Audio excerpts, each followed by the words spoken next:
I was like, I'm really effing tired. I'm really tired, but maybe it's normal. So I did go have lab work done, and I did test positive for thyroid antibodies, and my TSH was elevated. So I was diagnosed with Hashimoto's, which millions of people are, and millions of people struggle with it.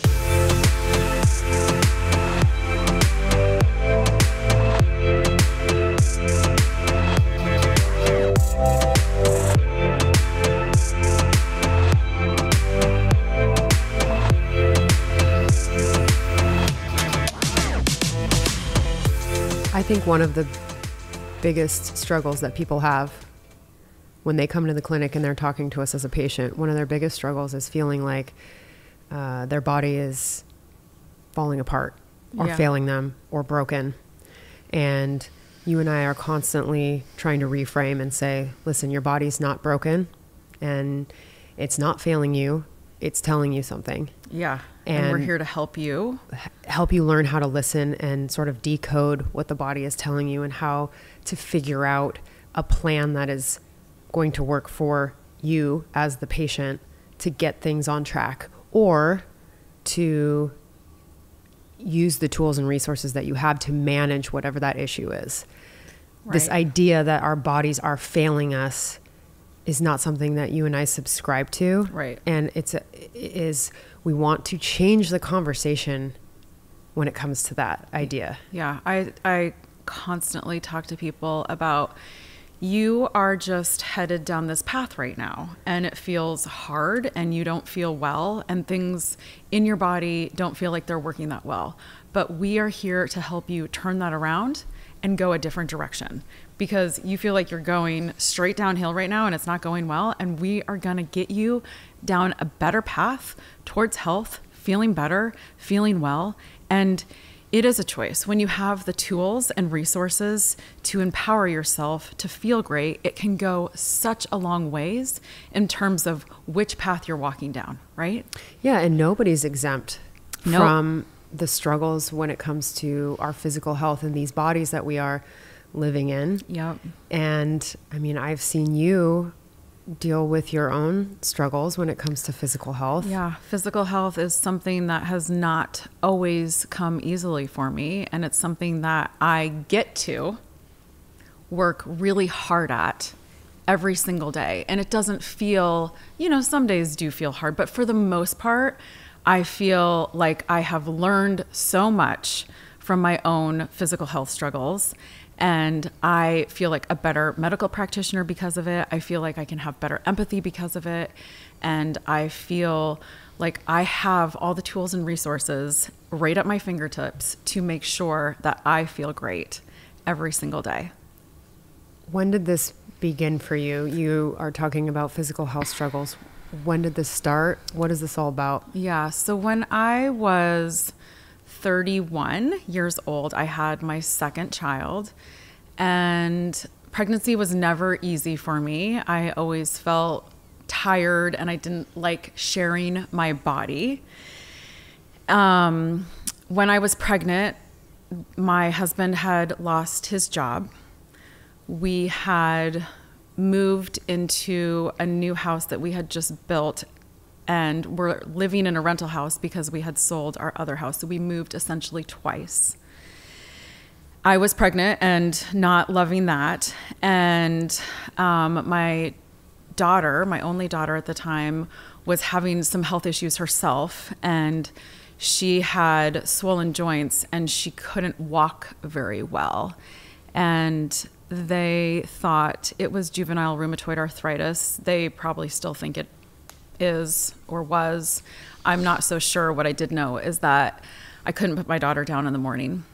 She would bunch her legs up and she could not put her feet on the floor and take steps because it hurt too bad. So it was a stressful time in my life. That's a lot of the really big stressors. It's the biggest stressors ever. We had just taken on this new mortgage. Jake didn't have a job anymore.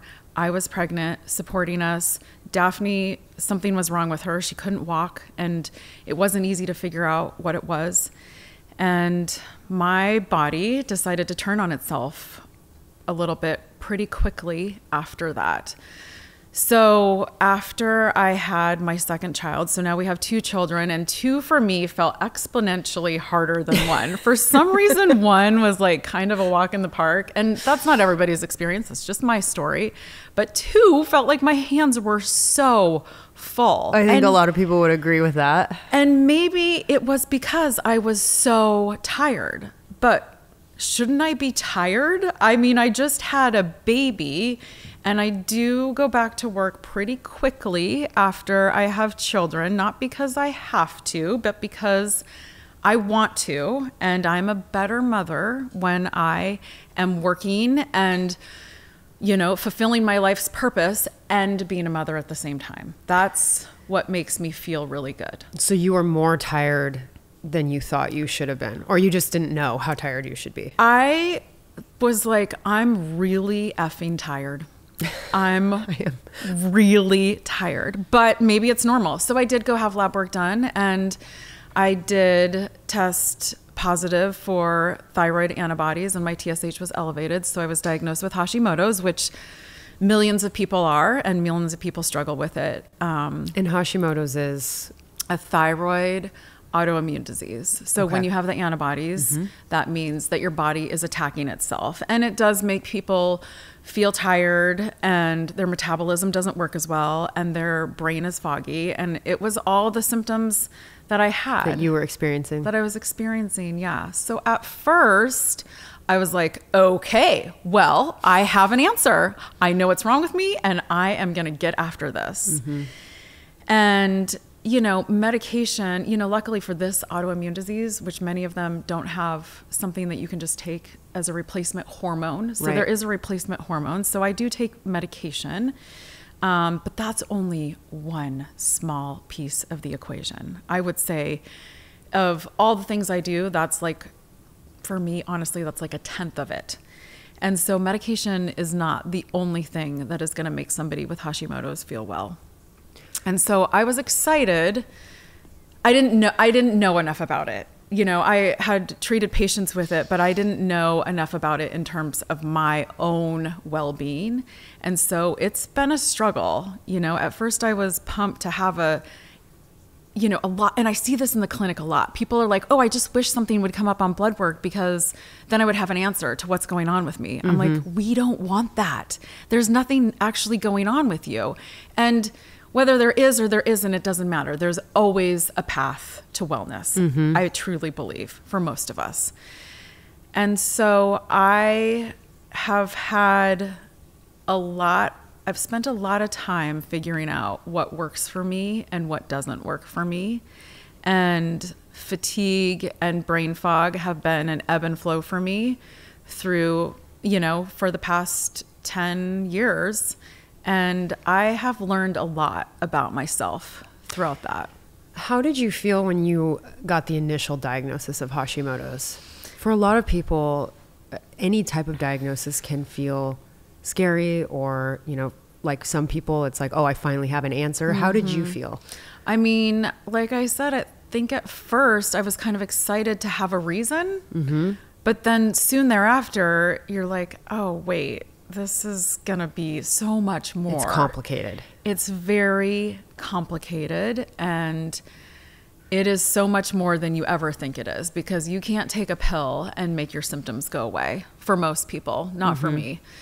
And so there's been times where I have felt pretty dark and alone within it, even though I'm absolutely not. But when you don't feel good, yes, it can feel really hard to get up in the morning and do what you have to do. I will say, you know, my work with patients has saved me, because, again, I've said it over and over again, that is what I was put on this earth to do. And I have always risen to that occasion. And I have mostly felt pretty incredible sitting in my chair and helping people day in and day out. So that has been, you know, incredibly healing for me. I think that I've learned so much about food. You know, I've said again, over and over again, that I've studied nutrition for 20 plus years. And my study with food came well before this diagnosis. It probably came 10 years before the diagnosis. because it's just something that's always interested me. Yeah. I was dairy free and still am for a long time, even before this diagnosis, because dairy just was not working for my body. And so that's something that I learned a long time ago. I tried to be a vegan. And while that is good in theory, and I would like to eat less meat, meat works for my body.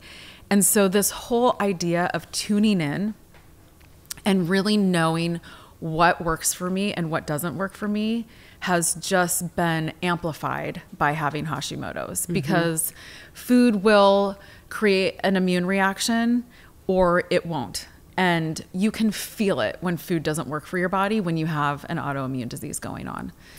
You said that medication is just like a tenth of your treatment plan.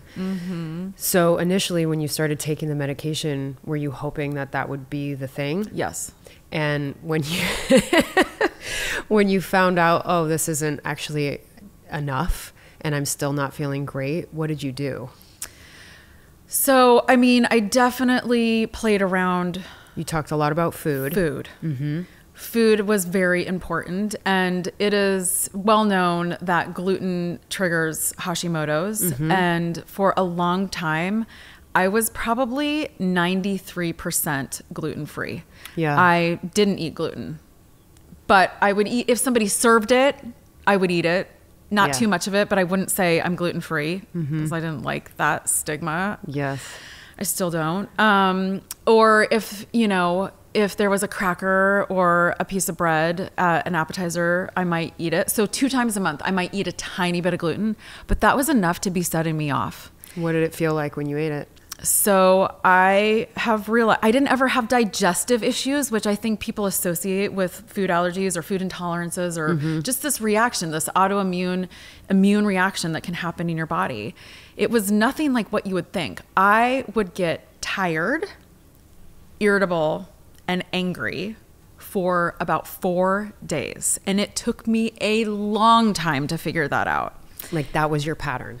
That was my pattern. And I thought, oh, am I just tired because I've had a long week? Or do I have a damn good reason to be angry? Or am I, you know, is it hormonal? I was not correlating it with gluten. And once I did, I have never touched gluten, probably for the past 5 years. And you couldn't pay me to. I mean, knowingly, I've probably had something unknowingly, but knowingly, I wouldn't put it in my mouth. And I don't apologize for it. It doesn't make me feel good. And that's probably another good 10th, if not more, of what makes me feel good. I would say food is like 40% of it for me. So you've got medication and you've got food and, you know, just what other little lifestyle things? I mean, I think this is important for people to understand because it's such a web and you're sort of like, you're throwing everything at it, right? Yep. To try to feel like the best version of you. So what else does that look like? Yeah. So I think being honest with people that I have something going on with me is like one of the hardest things I've ever done, is saying, I too have physical health issues and I have this disease pathway that I have to take really good care of, and letting people know like I have to sleep more than other people. And because I leave the party early or I leave the weekend early, it's just because I can't keep going at the same rate. I need more rest and recovery than other people. Otherwise, I'll be tired all week long or all weekend long. And so I really protect my sleep and my rest and my downtime. And that has helped me so incredibly much. And I would say that's another good 20 to 30%. And that's emotional. It is really emotional. I don't like saying that I feel like I can't keep up with people. I can't be everything and do everything and go everywhere. I don't like saying that, you know, I don't always pick up my kids from school, because a lot of times I am resting before they come home so that I can be the best version of myself for them. I can't go and have, you know, surface conversations on the playground because it will drain me. And that's just who I am. And so, yeah, it's hard for me to own that and be vulnerable, but that has really helped me also to be honest with the people who are closest to me and who understand me and who I don't have to apologize for. Gosh, that is so, it takes a lot of courage to do that, but I think it is so true for so many people, is that our health is such a personal thing. It's so personal. And it's emotional. Yeah. And there's a lot of identity that is wrapped up in our health. Yeah. Isn't there? There is for me, but people feel closer to me when I am not trying to keep it all together and like act like I don't have any problems, act like I am just here to serve and I'm not human, because I am human and I do struggle. And when I share with people and let them see me, then they feel closer to me. And I think that by me sharing my story, as hard as it is to be vulnerable, I think it just makes me a real person, you know? And I used to think maybe I wouldn't be as good of a medical practitioner if there were things that are going on with me, but I think it makes me better. Yeah. I really think I'm a better practitioner. I'm more empathetic. I have more tools and resources to offer people because I've struggled too. Yeah. You mentioned the ebb and flow to the Hashimoto's. Yeah. And how do you handle that? Yeah, so you can feel it. Sometimes there'll be periods of time where I feel really good, and there'll be periods of time where I can tell my immune system is fighting me and it's kind of flared up. And there might not be a rhyme or reason. You know, we all acquire a toxic load from different things, whether it's drinking water or air or a rhyme or reason that we can see or tell. A rhyme or reason that we can see or tell. Yes. But our exposure today for all of us is high. And so I think that probably has a lot to do with it, which is why I keep food in a really safe place for me, because I don't want that exposure to be part of the equation. Yes. But I do know that there's sometimes where my immune system is tugging at me harder, and I have to do more and I can't push as much, and I have to pour into myself more in order to feel great. So mental health is another really important thing. I feel better when I get acupuncture. I feel better when I get neurofeedback. I feel better when I meditate. And keeping myself in a positive place and knowing that I'm not broken and that I am well and that I have all the tools and resources to feel really great has helped me so much. Mental health is a big part of the equation, because I could walk around, just like we talk about in the course, the self-limiting beliefs of like, I'm so tired, I can't think, why me, I can't do this. Or I can say like, I get to feel great because I'm me and I have all of the resources at my fingertips. And I have so much to pour into myself with. And so when I walk around and say, I get to feel great, it just changes where you vibrate mentally. Is that a mantra for you? Is health. It is my mantra. I write it every time I journal, which is often, at least 3 days a week. It's what I start with. I get to feel great. Because it absolutely serves me to say that to myself. And it's absolutely true. Not I choose, I get to. A lot of these experiences that you're talking about right now, you put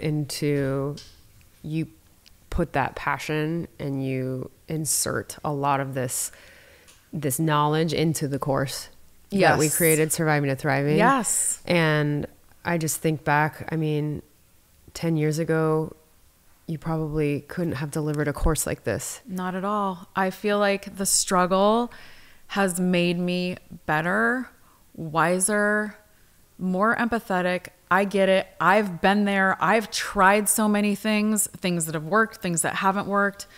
And I feel like it just has made me who I am. And I'm thankful for it in the end. Yeah. I get to feel great. Yeah. It's so good. I love that. Thank you for sharing that.